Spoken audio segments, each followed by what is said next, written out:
Hello friends, welcome to about film. നമ്മൾ സംസാരിക്കാൻ പോകുന്ന ജാക്ക് പോട്ട് എന്ന് പറഞ്ഞ ചിത്രത്തെക്കുറിച്ചാണ്. 1993 റിലീസായ ചിത്രം സംവിധാനം ചെയ്തിരിക്കുന്നത് ജോമോനാണ്. ഈ സിനിമയിലെ പ്രധാന കഥാപാത്രങ്ങളെ അവതരിപ്പിച്ചിരിക്കുന്നത് മമ്മൂട്ടി, ഐശ്വര്യ, ഗൗതമി, ജഗദീഷ്, രാജൻ പി ദേവ് എന്നിവരാണ്. ഹോഴ്സ് റൈഡിങ്ങും അതിനെ ചുറ്റിപ്പറ്റി നടക്കുന്ന കഥയും ഒരു ഫാമിലി ഡ്രാമയും ബ്ലെൻഡ് ചെയ്തൊരു മികച്ച ചിത്രമായിട്ടാണ് ഈ സിനിമ വന്നിരിക്കുന്നത്. ഈ സിനിമയിലെ പ്രധാന സവിശേഷത എന്ന് പറയുന്നത് മമ്മൂക്ക ഇതിൽ ഹോഴ്സ് റൈഡറായിട്ടാണ് അഭിനയിച്ചിരിക്കുന്നത്. ആ ഒരു കാലഘട്ടത്തിലെന്നല്ല, ഇപ്പോഴും മലയാളത്തിൽ അധികം കണ്ടുപരിചിതമല്ലാത്തൊരു ഏരിയയാണ് ഈ സ്പോർട്സ് ഡ്രാമ എന്ന് പറയുന്നത്. ഈ സിനിമയിൽ സ്പോർട്സ് ഡ്രാമയിലെ ഹോഴ്സ് റൈഡിംഗ് ആണ് ഇവർ കഥാപരിസരമായി എടുത്തിരിക്കുന്നത്. എൻ്റെ ഓർമ്മ ശരിയാണെങ്കിൽ മലയാളത്തിൽ വളരെ കുറച്ച് സിനിമകളിലേ ഉള്ളൂ ഈ കുതിരപ്പന്തയവും അതുപോലെ കുതിര റേസും ഒക്കെ കാണിച്ചിട്ടുള്ളത്. പടയോട്ടം എന്ന് പറഞ്ഞ സിനിമയുണ്ട്, ഇതിനു മുമ്പ് റിലീസായ സിനിമയായിരുന്നു.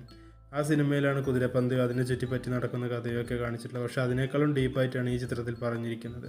ഒരു കുതിരക്കാരനും അയാൾ വളർത്തുന്ന കുതിരയും തമ്മിലുള്ള ആത്മബന്ധം മുതൽ ഒരു ഫാമിലിയിൽ നടക്കുന്ന പ്രശ്നങ്ങളും ശേഷം അച്ഛനും മകനും തമ്മിലുള്ള ബന്ധവും, അങ്ങനെ ഒരുപാട് ഇമോഷൻസ് ഈ ചിത്രത്തിൽ നമുക്ക് കാണാൻ കഴിയും.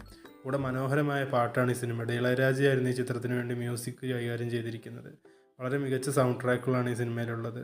കൂടെ തന്നെ ആ കാലഘട്ടത്തിലെ ഒരു സൂപ്പർ ഹിറ്റ് ചിത്രം കൂടിയായിരുന്നു ജാക്ക് പോട്ട്.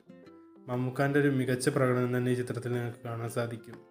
കൂടെ മമ്മൂക്കയും ജഗദീഷും തമ്മിലുള്ള കോമ്പിനേഷൻ സീക്വൻസ് ആണെങ്കിൽ ശരി, എല്ലാവരും തമ്മിലുള്ള കോമ്പിനേഷൻസ് നല്ല രസമാണ്. ഈ ചിത്രത്തിലെ വില്ലൻ കഥാപാത്രങ്ങളെ ചെയ്തിരിക്കുന്നത് അന്യഭാഷയുള്ള ചില താരങ്ങളാണ്. അവരുടെ പ്രകടനവും വളരെ നന്നായിട്ടുണ്ടായിരുന്നു. ഈ കുട്ടിയും മമ്മൂക്കയും തമ്മിലുള്ള കോമ്പിനേഷൻ സീക്വൻസ് ഇപ്പോൾ കാണുമ്പോൾ കുറച്ച് ഓക്കോടായി തോന്നും, പക്ഷേ ആ കാലഘട്ടത്തിൽ അത് നല്ല രസമായി വർക്കായിട്ടുണ്ടാകുമെന്നാണ് ഞാൻ പ്രതീക്ഷിക്കുന്നത്.